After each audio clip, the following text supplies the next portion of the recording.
Okay, good morning. We are live and welcome everybody to our Executive Support Officer Apprenticeship Webinar. An opportunity for you to find out more about us, the OEP, and about the role that we've currently got advertised. Just a few little housekeeping things before we start. So all participants are muted on joining. We have a Q&A feature, which I believe should be on the top right-hand side, but it probably is screen dependent. But do feel free throughout to pop questions in the chat. Okay, so my name is Jenny and I work in HR. Today's session is obviously about the Level 3 Business Administration Apprenticeship role that we've got in our Business Strategy and Planning team. We are recording the session, so if people aren't able to attend, it will be shared and put on our website. I've done the Q&A feature. Yes, do ask questions as we go. We'll stop at various points and we'll answer your questions at appropriate points. And we'll also have a Q&A session right at the end as well. So if you think of anything as you go through, make a note of it. There is approximately a 10-second delay between us speaking and you hearing. So we will endeavour to leave enough time for you to respond to our questions. And before we start, I'm just going to ask the rest of the panel today to introduce themselves. We'll start with John, if that's okay. You're on top of my list. Hello, good morning. My name's John. I'm the OEP HR manager and I am driving the slides today. Okay, and we've got Andy Lester. Hi everybody, my name's Andy Lester. I'm Head of Business Strategy and Planning, so this role sits within my team and we're delighted that you've decided to join us to hear about it. And then we've got Grace. Hi everyone, I work in Andy's team as well. I'm the board secretary and private office manager, so you'll be on my little team for this role. Okay. And Natalie. Good morning everyone. My name's Natalie Prosser. I'm the Chief Executive at the OEP, which essentially means I'm responsible for running the organisation. This role will sit in something called my private office, which is the little team of people who support me in all the work that I do. And I'll talk a little bit more about that shortly. Okay, and then we've got Elaine. Hi, I'm Elaine. I was introduced earlier, but I am here to answer any questions about the apprenticeship team, and I work for DEFRA Group within the apprenticeships. Lovely, thank you everybody. Okay, so just to run through what we're going to do today, we're going to have a little bit from Natalie about our introduction. We're going to look at what we're going to be looking for, and followed by the role and the functions of the OEP and also of the business planning, strategy and planning team. I always want to put it the other way around. We're then going to find out a little bit more about the apprenticeship itself and the role we have on offer. We have a section on how to apply in the recruitment process, and then right at the end we've got a Q&A. But as I said, do pop in your questions as we go through. Okay, I'm going to hand over now to Natalie. Thank you very much, Jenny, and thank you all for coming along and hearing about this exciting role with us at the OEP. So I'm going to tell you a little bit about us as an organisation so you can get a bit of a better sense of who we are, what we do, and how this role will fit within the very important work that we do. The OEP is still a really quite new organisation. We were set up in 2021, so just not quite 2 years old yet. Which means it's a really exciting place to work, because lots of new people have joined us and continue to join us. And we're still heavily in the business of really figuring out how to do our job. And what is that job? It can be a little bit complicated to explain, but the way that I like to describe it is that across all of environmental protection, the OEP is here really to make sure all the other parts of government are doing their job really well. And the reason that's important is that there are threats to our natural environment all over the place, both here on land, in the sea, in the rivers and in the air. And there are lots and lots of rules and regulations all around the place to help protect the environment, and lots of organisations working really hard to make sure those rules and regulations are followed, all there to protect our environment. And what we do is we help all of those organisations responsible for looking after the environment do their job well. So we We check that they are meeting the rules that they themselves are subject to, and if we think they don't, and then we investigate them to get that sorted out.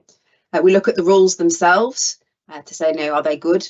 Do they work well? And that might be in laws and other regulations. And if we don't think they're working very well, we help government and give advice to government to help get that sorted out. And really importantly, every year we do something called a monitoring report. And what that is essentially is a stock take every year about whether government is making good progress in protecting and improving our environment. And obviously we're very pleased when they are making good progress, but if they're not, we highlight that and we explain why we think progress is not as good as it should be. And that's all with the ambition to make things better. And that's the real core of what we do. We are here at the OEP to protect and improve the environment. And as I said before, we do that by making sure everybody else is doing their job properly. So the kind of people we need at the OEP really are the kind of people who really care about protecting and improving the environment, because it's integral to everything that we do. And if you're a person who really cares about our natural environment, about having clean rivers, clean air, about having thriving animals and plants, and that nature is protected, then this is very much the organisation for you, because that is the core of what we are here to do. In order to do that, though, we have a whole range of different professions and skills of people in our organisation. And we have lawyers, and we have a lot of scientists, natural scientists and social scientists. We have investigators. We have folks who handle complaints and engage and talk directly to the public. We have folks like Andy and Grace here who help us work out our strategy. What that means is figuring out how we're going to do our job to the best of our ability. We have folks like Jenny and John here in our human resources team and other teams that support everyone across the organisation to work really well. We have a media and press team, and they work with TV, news and radio to help us explain what we're doing and getting our messages out there. So we have lots and lots of different people, and we have to all work together, as one great big team, because all of the problems that we are working on really need all of those different skills and experience, and only need those people to work together.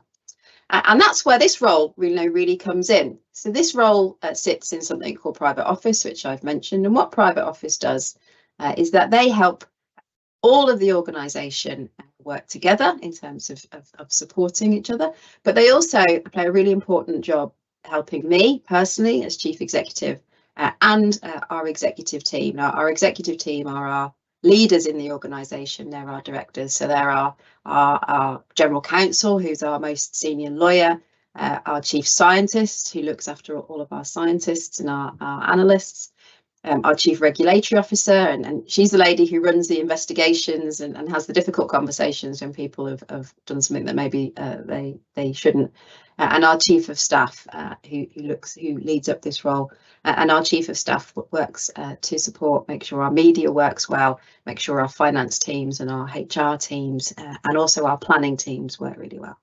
And this role helps all of those different functions really work together. And the other thing that this role will help us do, and that's why it's really, really important, but also I hope a really exciting opportunity, is that you support us, me, our chair and our senior team, when we're out and about, when we're talking to the media, when we're going into Parliament to talk to politicians, when we do something called select committees. That's when we go in front of a whole bunch of politicians and talk about our work. It's quite a scary thing to do, and the team here helps us get that right. It helps us when we're going and talking to leaders in other organisations, so organisations like Natural England and the Environment Agency, and when we go and talk to other people that we work with, so people like Client Earth and the WWF and Friends of the Earth and other non-governmental, they're called non-governmental organisations, so these are other groups that really care about the environment. So if you're working in Private Office in this kind of role, you're going to be working across all of that. You'll get to see and hear really interesting things, and you'll get to see really close up the really important work that we're doing, and you'll have a real opportunity to make a real personal difference to protecting the environment. Before I hand back to the team, we're going to talk a little bit more about the nuts and bolts of the role and the application process and all of those good things. I just want to say that it's really personally important to me as the CEO of the OEP that this is a fantastic place to work. Everyone who comes in to the OEP is completely supported, looked after, that we are kind and friendly and supportive. So we have a really quite challenging job to do. And sometimes we have to say difficult things to important people. And sometimes that can be hard. But if we look after each other and support each other, it makes it a whole lot easier. And that's the kind of organisation that the OEP is. Well, I hope that's given you a bit of a flavour of what we're like. I'm really pleased that you're here today. Please stay on and find out lots more. I'm really excited to get an apprentice coming into the OEP, and maybe that will be you. Thank you very much.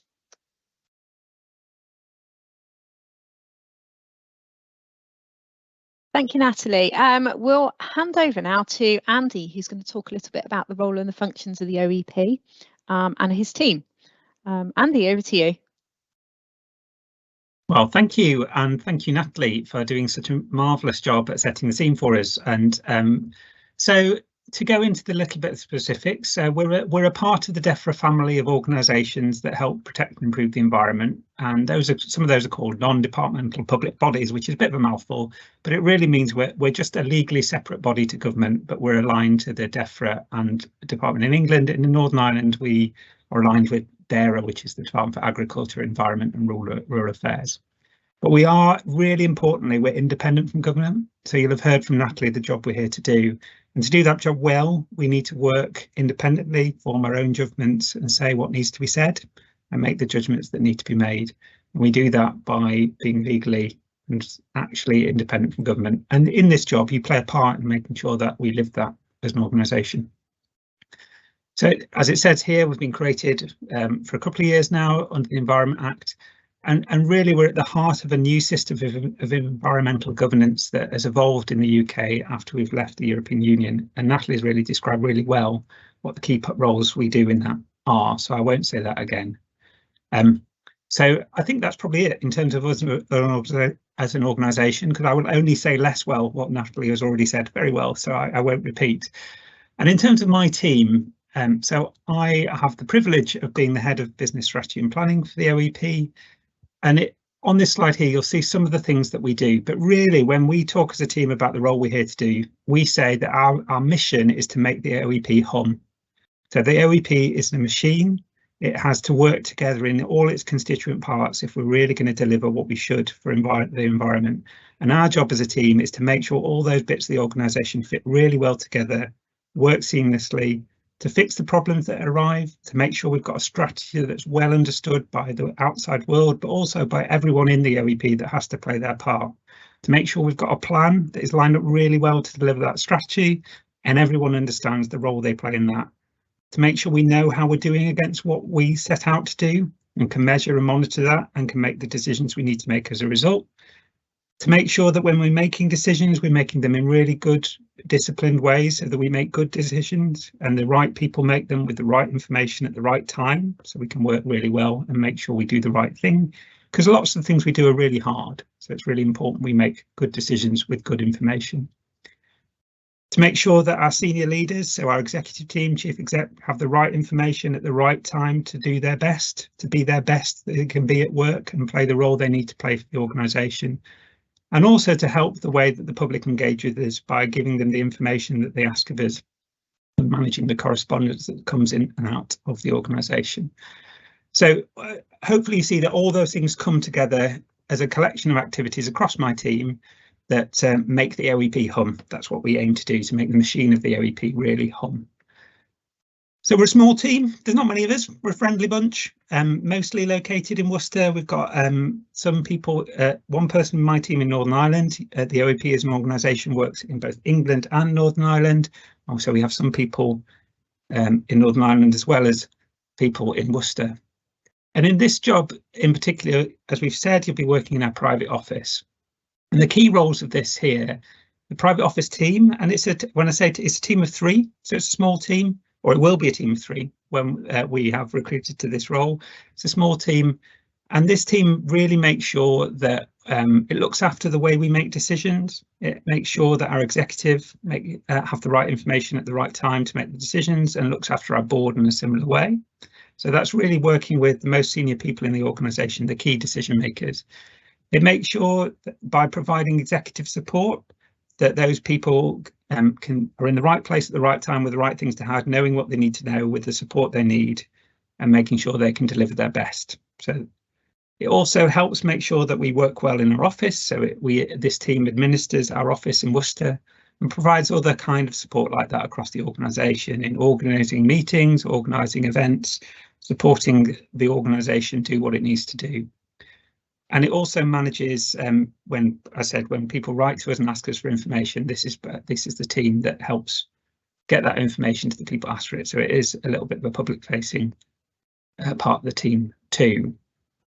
So what I'd say is it is a great team. I would say that, wouldn't I? But we're a lovely bunch of people. We're really nice to work with. And the person, I really do think this is a very exciting role for somebody to come into, being right at the heart of everything the OEP does and being able to see the difference that we're here to make. And I think now I'm passing back to you, Jenny. Yeah, you certainly are. Thanks, Andy. Okay, so I'm going to talk a little bit about the apprenticeship itself. We are supported by the DEFRA apprenticeship team, so we have Elaine on the call as well, who's able to answer any very specific questions about apprenticeships. But for the OEP, this is very exciting. It is our first apprenticeship, so we're all very excited about having someone in and doing it with us. So this apprenticeship in particular is a level 3 business administration apprenticeship. So what happens is shortly after joining, you'll be enrolled in the apprenticeship itself, and it takes approximately 18 months to complete. The apprenticeship is delivered by a commercial training provider, and it consists of structured online classroom learning that's also supported by virtual face-to-face sessions by a talent coach.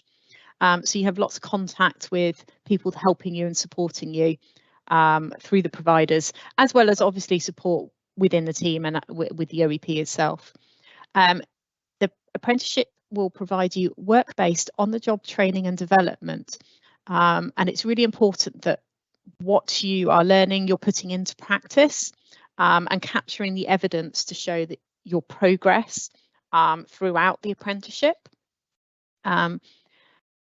So to help you manage your learning as well, you get 20% of your working hours are dedicated to allowing you to focus on skills development within the apprenticeship. Okay, let's move on to the next one. Okay, so the Level 3 Business Administration Apprenticeship is intended to provide a firm grounding in organisational, operational and functional processes. I am reading this bit because it's quite specific, but do follow on the slide.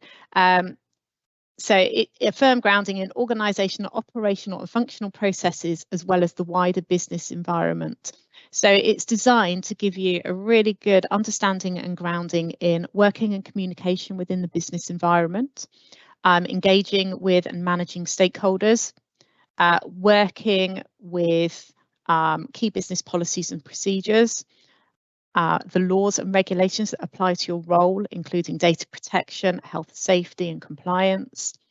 It will give you insight into business improvement processes, administration systems, managing information and knowledge, and project work. So in parallel to all of the above, you're going to be learning on the job. You'll be capturing evidence of how you've practically applied the skills and knowledge that you're learning and gaining. And all of that evidence will form something called an evidence portfolio, which is reviewed as part of the endpoint assessment at the end of apprenticeship. So it's all the evidence that you gather and collate. It goes towards the end of your apprenticeship, passing the apprenticeship essentially, and it takes approximately 18 months. So in a nutshell, that's the apprenticeship itself. I'm just wondering if we've got any questions come in actually at all, or if anybody had any questions. I'll just wait for 10 seconds for the delay. Just wondered if anyone had any questions that they'd like to ask at this point.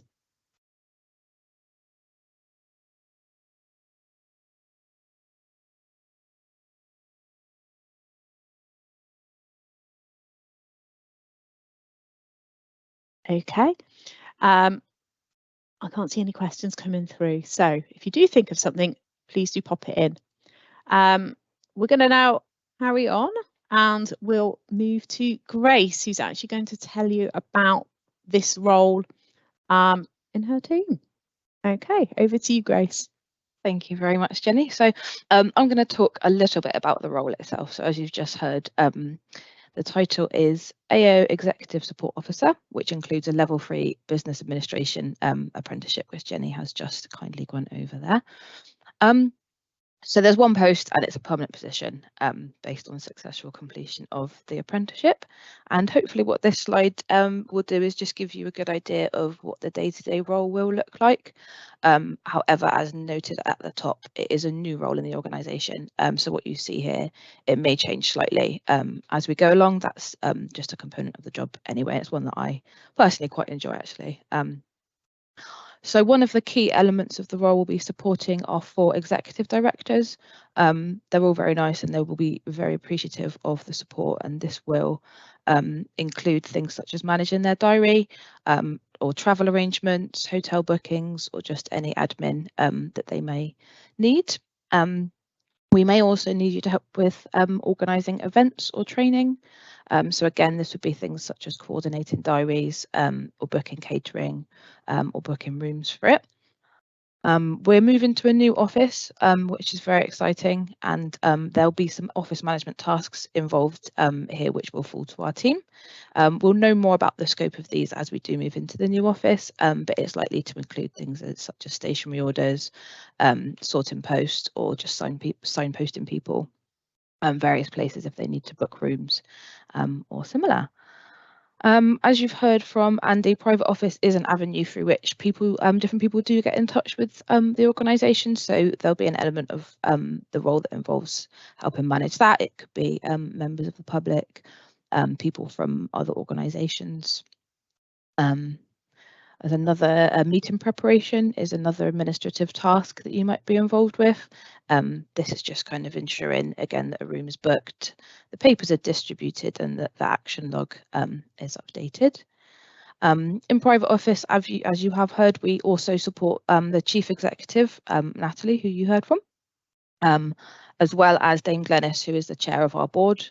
And then we also support the board itself. So you may need to sometimes help with this. So there'll be a really good variety of things to get involved with in the role. You'll also need to keep abreast of the new and emergent issues facing the OEP. You'll be in a really fortunate position with this role where that will kind of happen naturally anyway. You get really good oversight of everything that's going on. So it's just about being open to that, really. And then on the next slide, so we've detailed here what we're looking for. So we'd like to see evidence of excellent organisational skills. You'll be organising not only yourself, but other people on occasion, but don't let that scare you. I actually personally find it easier to organise other people than organising myself. So but you'll need the skills for that. We're looking for attention to detail and a high degree of accuracy in your work. Good communication skills, both written and verbal. You will be talking to a variety of different people, but again, this is something that is an exciting part of the role, really. Ability to work well with others and develop trust in relationships is important. That's internal in the organisation, and external, that's important. Multitasking is key, and doing it quickly as well. So if you like doing a variety of things, this is definitely for you. And lastly, team working, super important. It's a really, really nice team. We say team, it will be a team of 3, but it's a really nice team to work in. And this experience can come from anywhere, really. It could be if you've done volunteering, work experience, or if you've had previous employment where that's come in.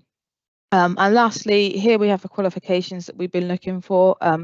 It's been almost 20 years since I did my GCSEs, so this did have to be explained to me. But we're looking at 5 GCSEs, level 9 to 4, including maths and English or equivalent. So that's about the role, and I believe I'm now handing back over to Jenny. Yep, hello. Thanks, Grace, that was great. We have actually got a question that's come in. I wonder, what would the initial 6 months be like? I'm just wondering, Andy and Grace, who would like to pick that one up? So I'll start. Grace, do carry on. So it's a really exciting time to join the organisation in this role, because you're the first person to do this role, so you'll have the opportunity to work with us to make it the job that it needs to be. So I think in the first 6 months we'd expect you to spend your first few months really getting to know the people that you're going to be working with most closely. So that would be the 4 executive directors, getting to know them, getting to know how they work, getting to know how you can support them best, getting to know how we work together and what we do for them and what they want to keep doing for themselves. So this is an extra layer of support to them. So as Grace said, they're going to love it. They're lovely people, but they're busy people with important jobs too. So we need to find the right way to help them be the best they can be. That's really the job. So it's, that starts with knowing them well. So I'd say that was number one most important thing that we'd be asking you to do. We have a lot of kind of ways that we do things. So the way we manage correspondence, the way we manage the inbox, the way we manage things that we'll be leading you through, helping you understand. As Grace has said, we're moving into the new office. We've got to set up how we do everything we need to do to support that office, from how we work with the staff on site, how we do the reception. We're going to have our first event in the new office in this time. We've got our first board meeting in the new office. And really, this is where the opportunity to develop new ways of working, to improve the way we do things. I think part of this apprenticeship is a bit project work to develop new ways and improvement, and that there'll be some opportunity to do that. And so beyond all that day job, I think we'll be this role will pick up that kind of project work. So when we're looking to do something we've not done before, or we know something's not working as well as it should, or there's or something comes along that we've not expected, and that might be when Natalie, for example, is being in front of a select committee and being asked questions about our work and our findings. That, when that happens, an example, we gather information for the organisation, we help Natalie prepare, we make sure she's got everything she needs, and that's it's like cramming for an exam, really. I think it's that kind of feeling. So that's a project that has to start and finish sometimes in quite short order. Another example might be we're going to be our board trots off around the country occasionally and goes and visits. We had our board visit to Northern Ireland in May, where we went to a series of protected sites and areas where nature's being impacted by various factors in the environment, so that our board and our executive could see firsthand what was on the ground. And that takes a lot of doing. And again, it might be that you're involved in something like that when we're trying to organise something from scratch and get something going. So what I'd say is, I think the first 6 months, getting to know the people in the role this is, getting to know the people, getting to know the job, working out how we do it well and how you play your part. There'll be some kind of project work, that kind of stuff, as we've just described. A bit hard to predict what that might be, but it's going to be lots of different things at various times. And that balance between what you do every day and what you do as a one-off is, I think, one of the things that makes this job interesting.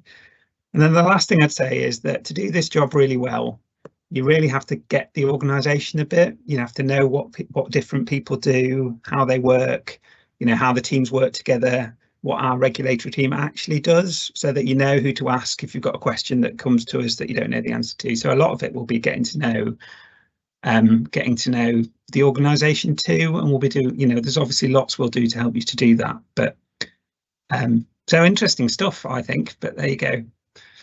Anything you want to say more, Grace? Or I think you covered it quite comprehensively, but I will just reiterate what we said, that this is a new role. So I think a lot of the first 6 months will be kind of helping us shape and develop that. We've got loads of processes in place at the moment, but it will be a matter of finding new processes. So it's a really good thing to get involved with helping us do that as well, I think. Lovely, thank you. And just in terms of the apprenticeship itself, so as soon as you start, we'll enrol you on your apprenticeship, and then it's a case really of getting to know the expectations of the programme, and you'll be starting more or less straight away. Okay, right, so I'm going to have a little if we move on now, I'm going to talk a little bit about the application process that we have. So you all apply through civil service jobs. So to make an application, we've asked you to complete a CV detailing your work history and your qualifications. We've asked for a behaviour word statement, which is 250 words, on our lead behaviour, which is working together. I would say with the behaviours on the advert, there is a link to the success profiles. Do read the success profiles to work out what is required for that behaviour at the AO grade, and then model your example around that behaviour. I would also have a look at modelling your answer using the STAR format, which is situation, task, action, result. A really good or a simple Google research will give you quite a lot of information on this. So do your research with it to help you make the best of your application for the behaviour. In addition to the above, also a 500-word statement of suitability. Now, in your personal statement, we've asked you to answer 3 questions. I would advise you not to write the questions out because it will come from your word count. So if you just put 1, 2, 3 and do them in order, that would be absolutely fine. We'll be able to identify which is answering which question. But the 3 questions we'd like you to answer are: why are you interested in this role and what do you hope to gain from an apprenticeship? The second question is: when have you had to make sure you communicated really clearly and what you learned from this? And our third question is: when have you had to meet a challenging deadline and still do a good job? So I would be looking probably for some examples within that. So have a really good think about how you can demonstrate those skills by providing a nice example. Once we've received your application and the deadline has passed, your application will be marked by the interview panel. If successful at the SIF stage, you will then be invited to interview.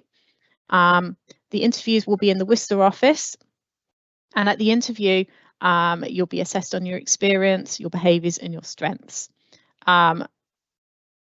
If you do require any reasonable adjustments, there is space on your application form to state that, but please do let us know and we'll make every effort to meet your needs at interview. Okay. Oh, I've given a few of these hints already, haven't I? But anyway, can't help but repeat. So in your personal statement, don't write out the questions. It uses your word count, number them, use examples. Don't just make claims. We want to see how you can demonstrate. We want to show us examples. Anyone can make a claim, but we want to see what you've done and how you can example it. And SPAG matters. So spelling, punctuation and grammar, it does matter. Get somebody to proofread your answers and your statement before you submit it. You never know. Okay. The behaviours and your behaviour example, which is 250-word statement on working together. We want you to do read the Civil Service Success Profiles document. I'll repeat that again because it's really important. Have a look at the EAO grade, find out what we're looking for at that level. Okay, there's a link below. There's also a link in the application form, and I do believe there's possibly a link on the Civil Service Jobs platform itself, I believe. When you're writing your behaviour example, do look for a specific example and structure it using situation, task, action, result, or there's another model, the CAR, which is context, action, result. Again, have a Google research. You'll be able to find online lots of examples of how to structure and answer behaviour answers. It's just really good to put a bit of research into it so that you can make the best application possible for yourself. Okay. Yes, and have it proofread. And also, sorry, another important point, in your examples, we want to know about you, what you did. So I, not we. We want to know what your actions were, what you did, what the result was for you. It's not about the team, it's about you and your actions. Okay. Lovely. Okay. And finally, terms of employment. So this role's based in Worcester. We're currently based at County Hall. If you're Worcester based, you probably know where County Hall is. I think everybody knows where County Hall is in Worcester. We're actually moving very close onto the same site into a new building in a month's time, which is we're all very excited about. You'll be contracted to the Worcester office. We do support a blended working model, and we support a combination of office and home working, dependent on business need and individual circumstances. At the moment, we're wanting employees to be in the office for 2 days a week. This role, because of the nature of the role, we are expecting it to be predominantly office based, and we are expecting this person to be in the office a lot more, and that is so that we can facilitate adequate support, adequate training, and meet your apprenticeship needs. Okay, the starting salary is at AO grade, is currently £22,129. We do have a 2023 pay award pending, so there'll be a little increase to that shortly, but we can't confirm what that is yet. The post will be made permanent upon the provision of completing the apprenticeship. You will also be eligible for a civil service defined benefit pension scheme, which is very generous, and you will start on 25 days annual leave, rising to 30 after 5 years. Do have a look at the advert. There are a lot of benefits for working for us, and a majority of them are listed in the advert itself. So do have a really good read, a good look. If you want to find out more about the pension, you can have a look on Civil Service Pension website as well. And one thing that I didn't say right at the beginning, which is really important, this webinar is not a substitute for the job description or the application process. This is just additional information. So please do read the job description and the application and fill in the application to the best of your ability. This is not a substitute for that. Okay, so we've actually come towards, oh no, we haven't, sorry, I've got another slide. I'm getting ahead of myself here. Okay, so application deadline is the 17th of September at 5 to midnight. We plan on starting the SIFT from the 18th of September. And we are hoping that we'll be able to commence interviews the week commencing the 2nd of October, but this is largely dependent on the number of applications we get and the length of time that it takes to sift them. We're hoping for it to be a relatively quick process. And I've put here offers expected mid-October, but obviously may be subject to change depending on when we can interview. And interviews will be at our Worcester office. They may actually even be at our new office, looking at the dates, which will be quite exciting. Okay, so we have actually now come to the end. So if anyone has any questions, please do pop them in the chat now, and we'll do our best to answer them for you. I'll just wait for a 10-second delay.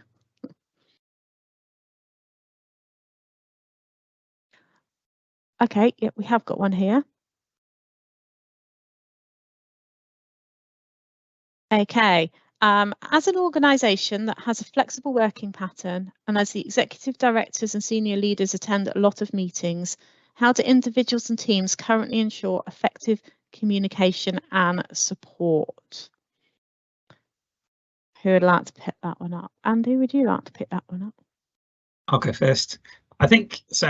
It's a really good question, and I think the thing I'd say as well is we've got people in Northern Ireland too. So you know we've got people working who are rarely in the same place. So it's really important we talk to each other well. And the answer to that is that I think if I start, one of it's to be curious about each other, to be interested in what's going on in the organisation, to make a bit of an effort to go and talk to people. You know, when you're making a cup of tea, you ask someone what work they're doing, understand how it fits with yours. So there's a bit of kind of how we work together, and being curious is one of the things that's really important, I think, in this job. You've got to be interested because you've got to, you know, that helps you join the dots and help people fit things together. But really, you know, we have a regular rhythm of communication. So Natalie talks to the organisation every week on Monday morning to explain what the key things are in her mind and what's going on, and what she thinks the priorities for us are, and that's with the other executive directors too. We also have a session later in the week where we tell the organisation the key decisions that have been made, so that they and the person that, so you know, has made a proposal for a decision to either Natalie or the board, or Natalie and the executive team in what we call our executive committee, or the board. tells the organisation what the chat was on that decision and what the decision is that's been made, so that everyone that needs to know about it knows about it straight away. So we work really hard to be transparent to the organisation about what's going on. I think beyond that, you know, technology is a wonderful thing, isn't it? You know, so you know, we've all got Teams, we've all got email, and I would say you know, all those are great communication channels, but there's nothing that beats picking up the phone and making a friend, I would say. So in this role, I'd certainly expect you talking to your key stakeholders every week. So I'd expect you to have a weekly session with each exec director, just so you know what's on their mind and what's important to them. But you know, as you get to know them, you'll also get to know how to talk to them, and it might be a bit different for each one. You know, there's no one size fits all. People work in different ways. So it's a great question. I think that's what I say about where we do. It's something we all work at, as you do in any job. I think in any environment, you have to work really hard to communicate, and we're no different. But when we're all in the new office and we're together more often, you know, it might be different again. So we'll have more opportunity to have, you know, chats over a cup of tea, as I described them.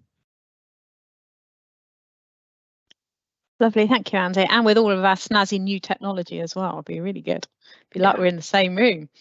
Okay, we have got another question here. Elaine, I'm wondering if you could just sort of help me answer this. So it's regarding the apprenticeship itself. Can this apprenticeship be done if you have already received a level 3 qualification in business, Cambridge Technical Level 3?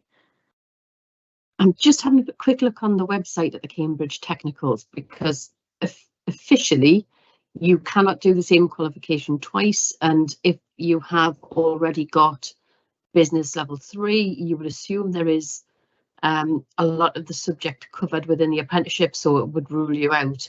But I'm just having a look on here to see if I can see what the actual qualification entails.